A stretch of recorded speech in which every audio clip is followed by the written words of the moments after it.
তুমি আমাকে মেঘ ডাকবার যে বইটা দিয়েছিলে একদিন, আজ খুলতেই দেখি তার মধ্যে এক কোমর জল।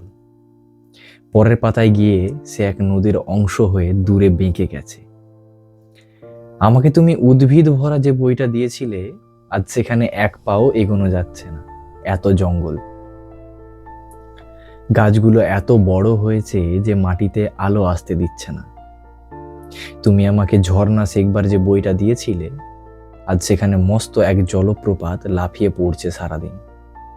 এমনকি তোমার দেওয়া পেজমার্কের সাদা পালকটাও যে বইতে রেখেছিলাম, সেখানে আজ কত সব পাখি উড়ছে, বসছে, সাঁতারও কাটছে।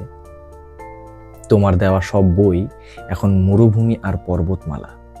সব বই আজ সূর্য, সব বই আজ দিগন্ত। অথচ আজকেই যে আমার লাইব্রেরি দেখতে আসছে বন্ধুরা, আমার পড়াশোনা আছে কিনা জানার জন্য। তাদের আমি কি দেখাবো? তাদের সামনে কোন মুখে দাঁড়াবো আমি?